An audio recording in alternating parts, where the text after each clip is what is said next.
Picture this: you slide a silver-tinged quarter across the velvet surface of your display case, feeling the weight of decades resting in the palm of your hand. That's no ordinary piece of pocket change, it's a 1980 Washington quarter, one of those unassuming coins that can suddenly make seasoned collectors and quiet owners alike pause with a spark in their eyes.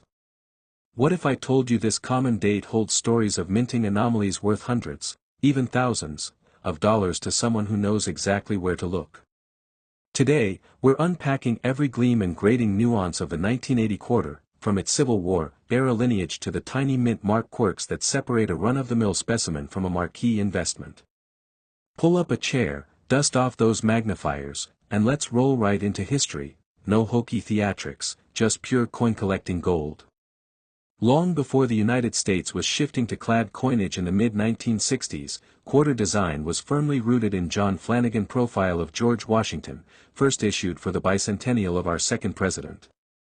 By 1980, the Washington quarter had evolved into a seamless bilayer of copper and nickel, but its design remained iconic. In the ebb and flow of minting volume, the Philadelphia and Denver mints were churning out tens of millions of these each year, making the 1980 issue seem, on the surface, like an everyday collectible. But nestling within that sea of common strikes are coins that whisper tales of off-center prints, doubled dies, and die breaks, each variety a whisper from mint technicians and quality control hitches that slip through. Though the quarter's general public image is casual pocket change, experienced eyes know to scrutinize the surface for the clues that turn a quarter into a showpiece. So, what exactly should you be looking for when you pick up a 1980 quarter? First, the mint mark, or absence thereof, tells you where it was produced. No mark for Philadelphia, a tiny D for Denver. Beyond that, pay attention to the lettering on the obverse. Are the letters crisp and evenly spaced, or do they exhibit signs of die doubling? The notorious 1980 double die obverse features subtle doubling on the date, the motto, "In God We Trust," and the word, "Liberty." It manifests as faint shadows to the right of the original letterforms, often visible only under strong light and magnification. Then there's the off-center strike, where the coin blank wasn't perfectly aligned in the coining press, resulting in part of Washington's portrait cut off and the remainder surrounded by a blank rim. These off-center errors can range from a mild 3% misalignment to a dramatic 30% strike miss, and the greater the misalignment, the more prized the error. Let's talk numbers, because every collector knows value is where passion meets wallet. A typical, fully struck 1980 quarter in average circulated condition trades for face value or a modest premium, think 25 cents to $1 in the bullion market. But snag one with a textbook perfect double die obverse in uncirculated mint state 63 condition, and you're looking at roughly $200 to $300 at auction. Push that grade up to MS65 or higher, with razor-sharp details and full luster, and you could see bids climbing north of $500. Off-center examples, by contrast, tend to have broader value ranges. A minor 5% off-center strike might fetch $20 to $50, while a dramatic 20% misalignment in choice uncirculated can soar past $1,000.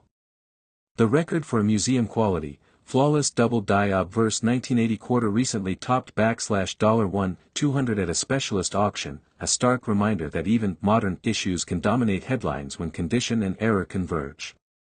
Beyond the raw dollar signs, the story behind each error adds richness to the piece.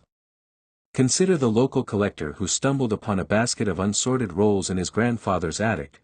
Among the everyday coins was a Philadelphia minted quarter with a 15% off-center strike, its warped ridge near the mint mark still sharp as the day it left the press. Or recall the time a North Carolina hobby shop owner highlighted a Denver mint double die obverse so crisp that the plate doubling on the T in trust looked like brush strokes. People flocked to see it, and the piece ended up on exhibit at a regional coin club. These anecdotes underscore how error coins connect us to the human side of minting, where mechanical precision meets the occasional slip, leaving a tangible trace that collectors treasure. Of course, spotting and grading errors requires equipment and expertise. A 10x jeweler's loupe is essential for examining the fine details of lettering and die lines.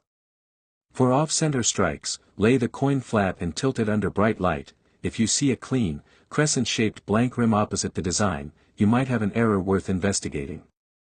Grading comes next. Even an off-center quarter with all its detail intact can vary dramatically in value based on surface quality.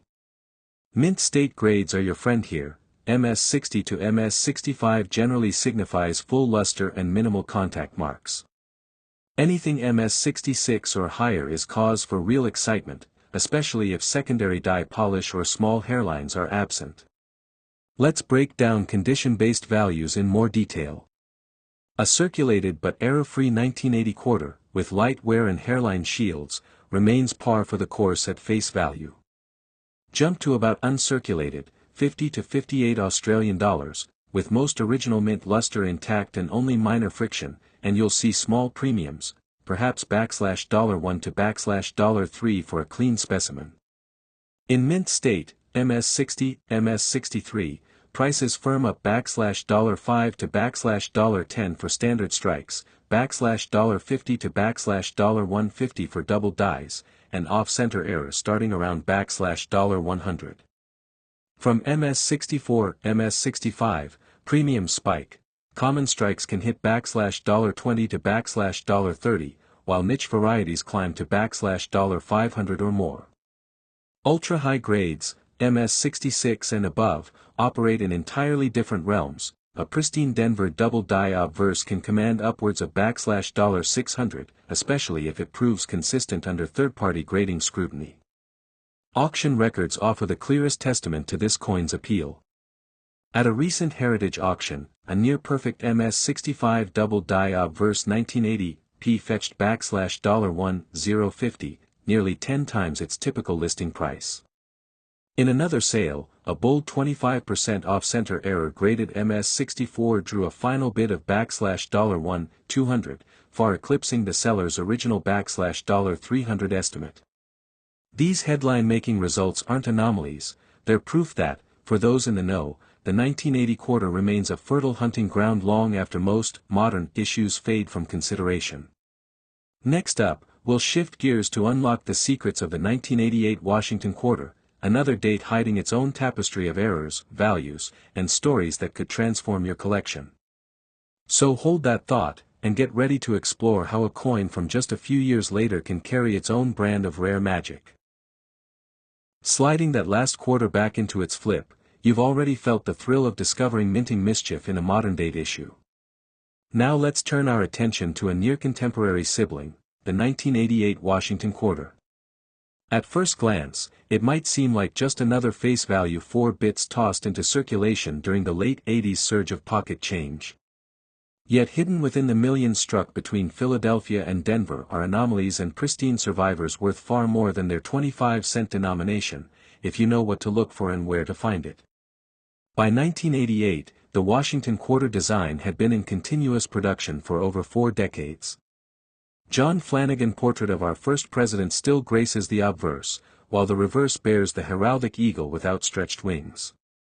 The mint was running at full throttle, approximately 689 million pieces from Denver and 409 million from Philadelphia, ensuring that most collectors would only recognize these as everyday currency. But among the mass-produced churn are double dyes, clipped planchets, and die cracks that can transform a single quarter into a prize-winning showpiece. If you thought modern quarters couldn't excite, the 1988 issue will prove you delightfully wrong. To start, check the mint mark, a small D just below the wreath on the reverse for Denver, nothing for Philadelphia. Beyond that, one of the most sought-after varieties is the 1988 double die reverse. In this error, the lettering in United States of America and $quarter appears shadowed or fuzzy, as though someone stamped the words twice, slightly offset. Look closely at the letters TR in quarter and the A in America. If you see ghostly outlines or a second, lighter impression, you found a piece that often commands a significant premium. Another key variety is the clipped planchet. During the blank cutting process, circular coin blanks sometimes overlap, causing part of one to be sliced off unevenly. On a clipped 1988 quarter, you'll notice a missing wedge or curved crescent along the rim, opposite a perfectly round edge. Depending on the size and shape of the clip, values can range from modest to surprising, Small, straight-edge clips might fetch $20 to $30 in uncirculated condition, but dramatic curves, sometimes cutting off up to 15% of the coin's diameter, can command $200 or more, especially if all other details remain crisp. Die cracks and die breaks also offer treasure hunters opportunities. These manifest as raised lines or blobs of extra metal where the die has begun to fracture. On some 1988 quarters, faint veins can be spotted across Washington's portrait or trailing through the eagle's feathers.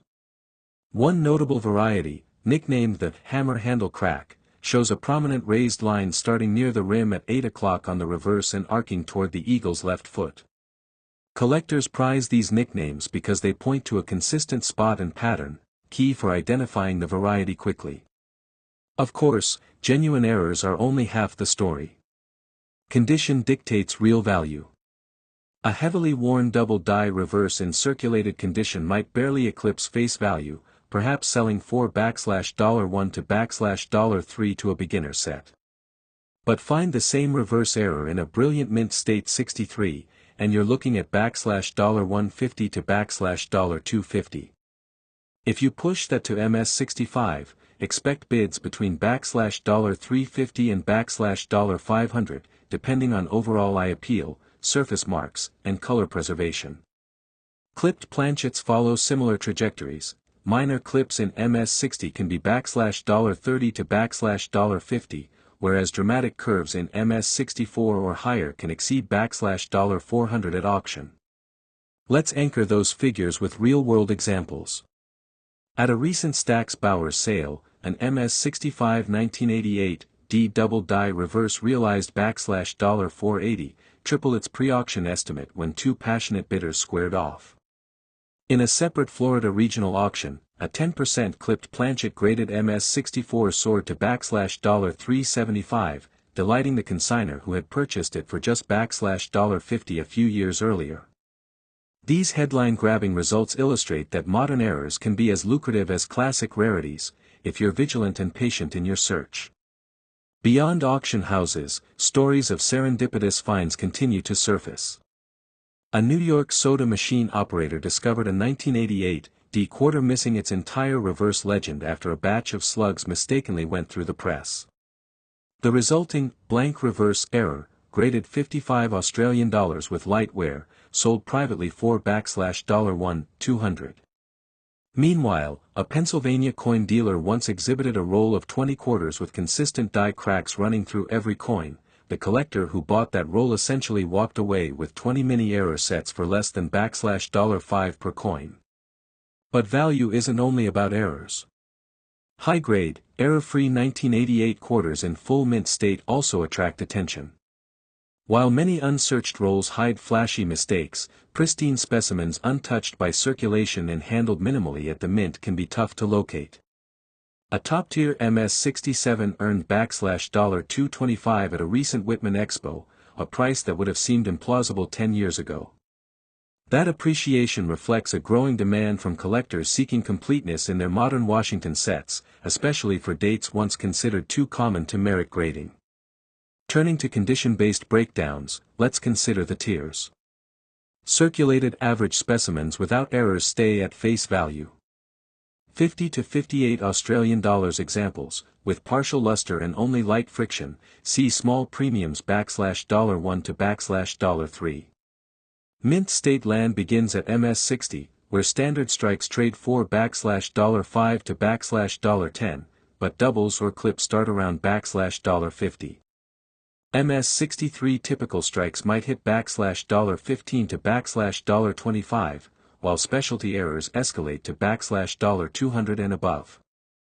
MS65 and up is where the rarefied air starts. Flawless, fully lustrous coins without hairlines or contact abrasions can fetch $75 for common strikes, $350 for double dies, and $400 plus for clipped planchets. MS67 or better is the top shelf, where eye appeal and originality become the ultimate value multipliers. Grading nuance matters here. A coin with wispy bag marks or hairline contact marks might slip from MS66 to MS65, cutting its value by $100 or more. Color preservation also plays a role. A quarter with attractive, original cartwheel luster under white light will always outshine a similarly graded example with subdued, matte toning. That's why, when you spot a promising error, you should photograph it under daylight balanced LEDs, submit it with clean hands and a dust-free flip to a grading service like PCGS or NGC, and let third-party credentials amplify your sale price. For those hunting errors in pocket change, persistence and technique go hand in hand. Use bright LED strips for double die inspection, stacking rolls against the light to catch clipped planchets, and employ a loupe to trace subtle die cracks. Don't overlook the edge. Sometimes, a clipped planchet manifests as a straight line cut that's easy to miss without rotating the coin under lamplight. When in doubt, slide the coin into a clear plastic sleeve and revisit it with fresh eyes. You might be on the verge of uncovering a piece that transforms your collection. Seasoned collectors also watch for rotated reverses, where the reverse is struck at an angle relative to the obverse. In the 1988 series, rotations of 90 to 180 degrees are rare and can add an extra premium, especially in higher grades. These rotational errors are subtle. You measure them by placing the coin in a padded holder, photographing both sides aligned to the same frame, and comparing the orientation. A 180-degree rotation in MS-64 can start at $75 and climb if the surfaces are immaculate. As you tuck away the 1980 quarter and marvel at the potential of the 1988 issue, it's clear that modern quarters still hold untapped possibilities.